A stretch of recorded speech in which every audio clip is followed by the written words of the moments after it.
दोस्तों, Titanic ship अपने समय का सबसे बड़ा जहाज था। इस शिप का पूरा नाम रॉयल मैन शिप यानी कि आरएमएस टाइटैनिक था।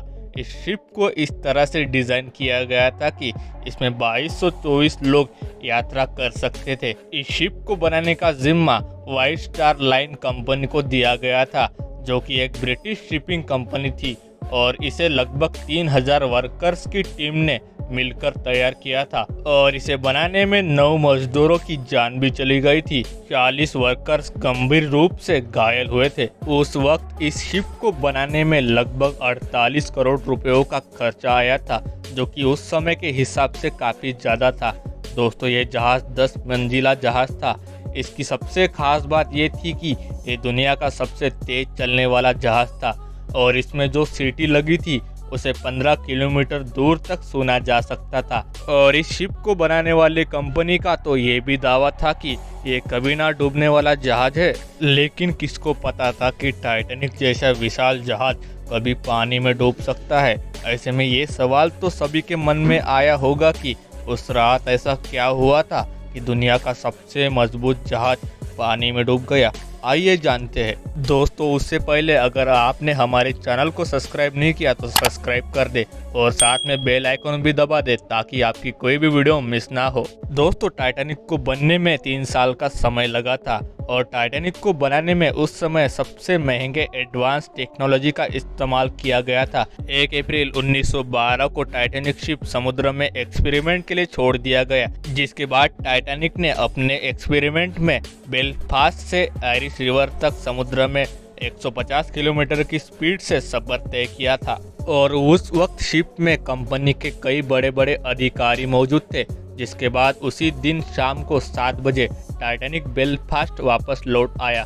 हम आपको ये भी बता दें कि एक्सपेरिमेंट सक्सेसफुल होने के बाद 2 अप्रैल 1912 को टाइटैनिक यात्रा के लिए ऑफिशियली लॉन्च कर दिया गया था, और इसी के साथ टाइटैनिक ने इतिहास के पन्नों में अपना नाम दर्ज कर लिया। टाइटैनिक तो अपने पहली यात्रा से पहले ही ज़्यादा पॉपुलर हो चुका था, क्योंकि उस समय टाइटैनिक का मुकाबला कोई और जहाज नहीं कर सकता था। टाइटैनिक में ए क्लास, बी क्लास और सी क्लास के रूम मौजूद थे।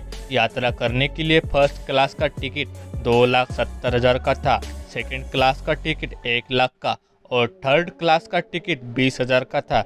इसके अलावा टाइटैनिक ने यात्रियों की हर सुविधाओं का सारा ख्याल रखा गया था। जी हाँ, इसके अंदर एक सुंदर swimming pool, yoga room, expensive cafes with veg and non veg खाना, एंटरटेनमेंट के लिए गेम्स भी मौजूद थे। इसमें नहाने के लिए तो एक एक्सपेंसिव टर्किश बाथरूम भी मौजूद था, जो कि काफ़ी ज़्यादा लग्जरियस था। और इतना ही नहीं दोस्तों, फर्स्ट क्लास और सेकंड क्लास के लिए 2 अलग अलग लाइब्रेरी भी मौजूद थी। इसके अलावा टाइटैनिक में फर्स्ट क्लास और सेकंड क्लास के यात्रियों के लिए 4 लिफ्ट भी मौजूद थे। दोस्तों, टाइटैनिक अपनी पहली यात्रा के लिए पूरी तरीके से तैयार था।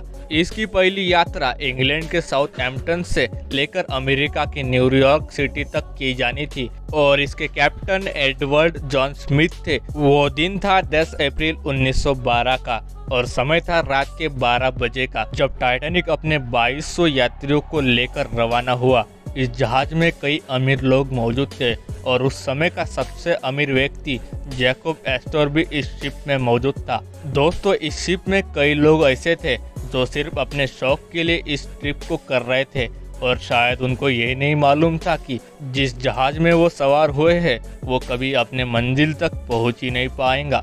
अब टाइटैनिक साउथहैम्पटन से काफी आगे निकल चुका था। समुद्र में चारों तरफ तेज हवाएं चल रही थी, जिस कारण मौसम में हल्की सी ठंडक भी थी। इसी समय टाइटैनिक के फर्स्ट ऑफिसर ने टाइटैनिक की स्पीड को बढ़ाने का आदेश दे दिया, ताकि टाइटैनिक टाइम से पहले अमेरिका पहुंचकर यात्रियों और मीडिया को हैरान कर दे। टाइटैनिक शाम की रोशनी में आगे बढ़ रहा था। इस जहाज को सफर में निकले हुए लगभग 3 दिन हो चुके थे, और टाइटैनिक में अभी तक एक दुर्घटना भी घट चुकी थी। जी हाँ, दरअसल टाइटैनिक के निचले हिस्से के भाग में पिछले 3 दिनों से आग लगी हुई थी, जो कि टाइटैनिक में मौजूद सभी यात्रियों के लिए खतरा बन सकती थी। आपको बता दें कि टाइटैनिक में ये आग तो जहाज के रवाना होते ही लग चुकी थी, और इस बात का पता सभी अधिकारियों को चल चुका था। मगर इसके बावजूद उन लोगों ने यात्रियों को इसकी भनक तक नहीं लगने दी, क्योंकि अगर किसी को मालूम चल जाता तो ये यात्रा रद्द करनी पड़ सकती थी और वही टाइटैनिक के सारे टिकट्स भी पहले ही बिक चुके थे। तो ऐसे में कंपनी भारी नुकसान उठाती। इसी वजह से टाइटैनिक के सभी बड़े अधिकारियों ने इस बड़े खतरे को नज़रअंदाज कर दिया। अब बात करते हैं यात्रा के 5वें दिन की। टाइटैनिक अटलांटिक महासागर में तेजी से आगे बढ़ रहा था और दिन था रविवार का 14 अप्रैल के रात का। समुद्र में काफी शांति थी और आसमान में चांद भी मौजूद नहीं था। चांद ना होने के कारण आसमान में घना अंधेरा छाया हुआ था और शिप के कैप्टन को सामने का कुछ भी दिखाई नहीं दे रहा था। वैसे मैं आपको ये भी बता दूं कि टाइटैनिक के आइसबर्ग से टकराने से पहले शिप के कैप्टन को कुल 6 चेतावनी पहले ही आ चुकी थी कि रास्ते में कई बड़े बर्फ के टुकड़े मौजूद है जिससे शिप कभी भी टकरा सकता है। मगर कैप्टन को ये मालूम ही नहीं था कि टाइटैनिक किसी आइसबर्ग से टकराने वाला है। जी हाँ, उस रात ऐसा हुआ था कि कैप्टन को घना अंधेरा होने की वजह से सामने का आइसबर्ग दिखाई नहीं दिया और कुछ ही देर के बाद रात को तकरीबन 11:40 पर जहाज के 6वें ऑफिसर जेम्स मोर की टेलीफोन की घंटी बजती है, जिस पर ऑफिसर को यह बताया गया कि रास्ते में एक बड़ा आइसबर्ग भी मौजूद है जिससे उनको बच के रहना है।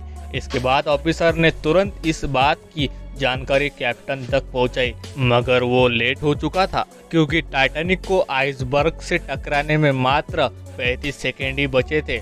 आपको बता दें कि जानकारी मिलते ही टाइटैनिक की पूरी टीम एक्शन में आ गई और उसके बाद सीनियर ऑफिसर्स ने जहाज को बाईं तरफ मोड़ने और इंजन को बंद करने का आदेश दे दिया। साथ ही जहाज के ऑपरेटर को जहाज को पीछे लेने का भी ऑर्डर दिया, मगर जहाज की रफ्तार इतनी तेज थी कि उसे पीछे की तरफ लेना और मोड़ना नामुमकिन था और फिर कुछ ही सेकंड में टाइटैनिक आइसबर्ग से टकरा गया।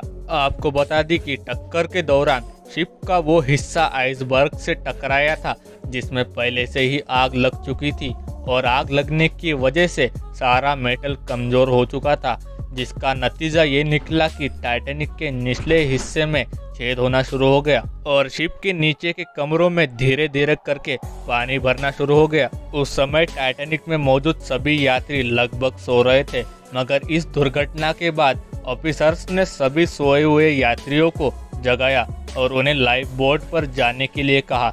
दोस्तों, वैसे तो हर जहाज में यात्रियों के सुरक्षा के लिए 40 लाइफ बोट होना जरूरी होता है, मगर हैरानी की बात यह थी कि टाइटैनिक में सिर्फ 20 ही लाइफ बोट मौजूद थे, क्योंकि टाइटैनिक को कभी ना डूबने वाला जहाज माना गया था। दोस्तों, ऐसे अनकंट्रोल सिचुएशन को देखते हुए टाइटैनिक कई सारे रॉकेट्स को आसमान में छोड़ रहा था ताकि इस मैसेज को देखकर कोई दूसरा जहाज मदद के लिए आ जाए, लेकिन कोई भी दूसरा जहाज मदद के लिए वहां तक पहुंच नहीं पाया और देखते ही देखते टाइटैनिक शिप अटलांटिक ओशन में डूब गया, जिसमें 1500 लोगों ने अपनी जान गंवा दी।